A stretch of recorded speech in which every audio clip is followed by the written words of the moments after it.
प्रिय छात्रों, मैं रामपाल मीणा से आचार्य इतिहास LBS गवर्नमेंट कॉलेज कोटपुतली।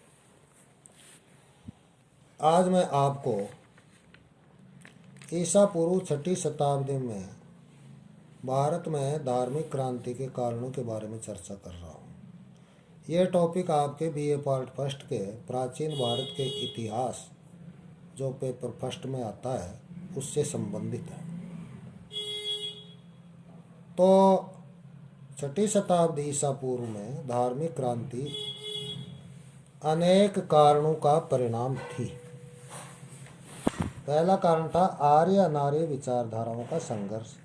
6वीं शताब्दी ईसा पूर्व तक पंजाब और मध्य देश में आर्य संस्कृति का विस्तार हो गया था, लेकिन मगध और विदेह जैसे पूर्वी प्रदेश आर्य संस्कृति से बाहर थे।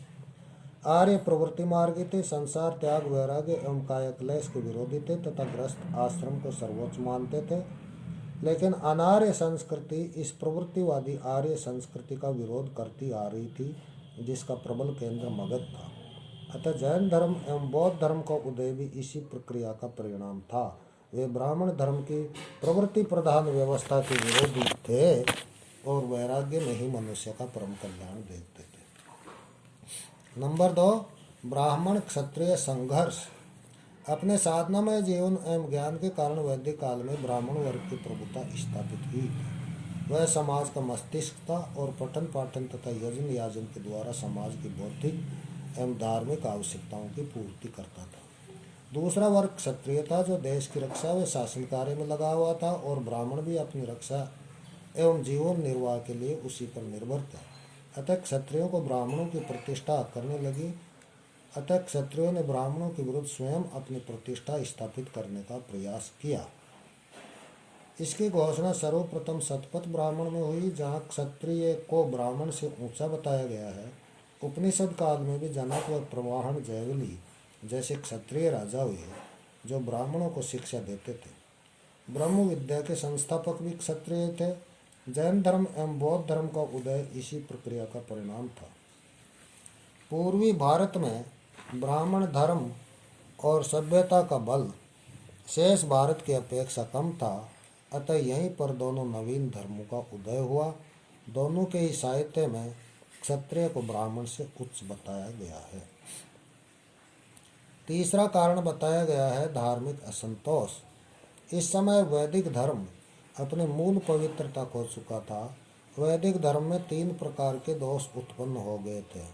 नंबर 1, वेदवाद, अर्थात एकमात्र वेद वाक्यों में आस्था, वेदों को निर्विवाद एवं अंतिम प्रमाण के रूप में स्वीकार करने का दुराग्रह।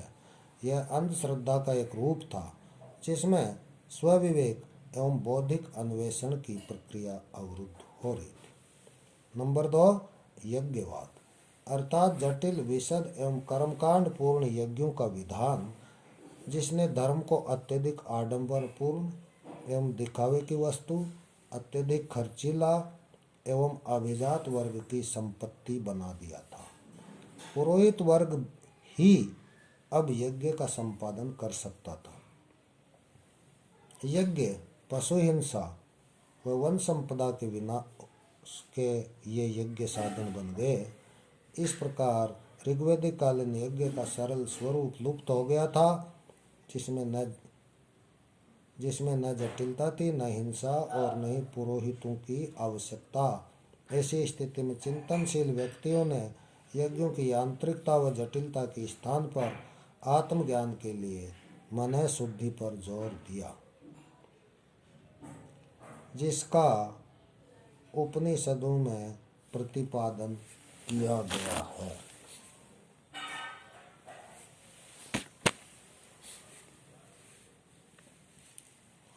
नंबर 3, देववाद, अर्थात मनुष्य स्वयं को देवताओं का कृपा पात्र मानने लगा था और कर्म के सिद्धांत से विमुख हो रहा था। इस प्रकार वैदिक धर्म की उक्त जटिलताओं ने एक सरल एवं सर्व सुलभ धर्म की आवश्यकता को जन्म दिया। इसी धार्मिक पृष्ठभूमि में बौद्ध धर्म एवं जैन धर्म का उदय हुआ। तीसरा कारण है सामाजिक पृष्ठभूमि। मूलतः गुण कर्म के विभाजन पर आधारित आदर्श वर्ण व्यवस्था 6ठी शताब्दी ईसा पूर्व तक जटिल हो गई थी। विभिन्न व्यवसायों, प्रदेशों व अंतरजातीय विवाह के कारण अनेक जातियां व उपजातियां भी उत्पन्न हो गई थी, जिन्हें ब्राह्मण वर्ग ने शूद्र वर्ग में रख दिया। अतः इन जातियों में ब्राह्मण वर्ग के प्रभुत्व के विरुद्ध असंतोष उत्पन्न हो रहा था। बौद्ध और जैन धर्म ने जाति के आधार पर असमानताओं को स्वीकार नहीं किया। अतः निम्न वर्ण के लोग बौद्ध व जैन धर्म की ओर आकर्षित हुए। चौथा कारण था आर्थिक पृष्ठभूमि।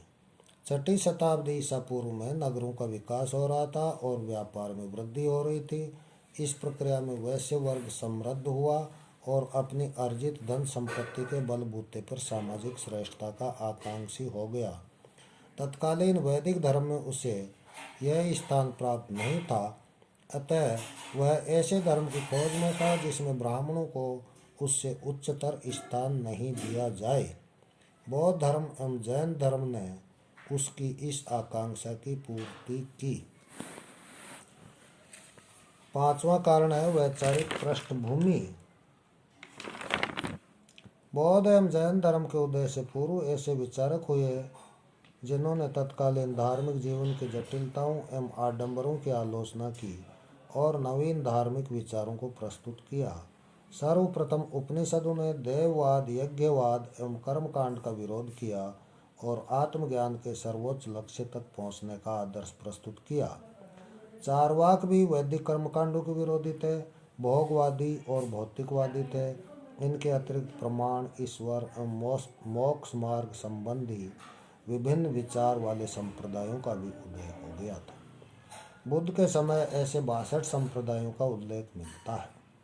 महाबोधि जातक में ऐसे 5 प्रमुख दार्शनिक संप्रदायों का वर्णन है, जो इस प्रकार है: अहेतुवादी, उच्छेदवादी, पुवेकतावादी, ईश्वर कारणवादी तथा खगविज्जावादी।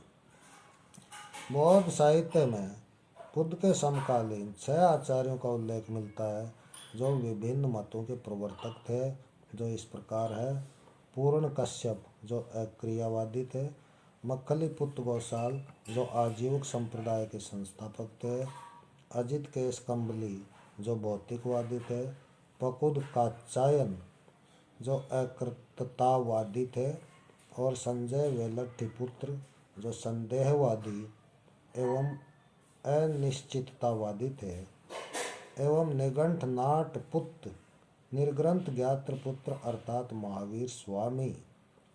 जैन साहित्य में भी 6ठी शताब्दी ईसा पूर्व में प्रचलित अनेक संप्रदायों का उल्लेख है, जिनमें 4 प्रमुख है: क्रियावादी, अक्रियावादी, विनयवादी तथा अज्ञानवादी। उपर्युक्त संप्रदायों ने भारतीय तत्व चिंतन की वैचारिक परंपरा को अनेक दृष्टियों से सम्मिलित किया।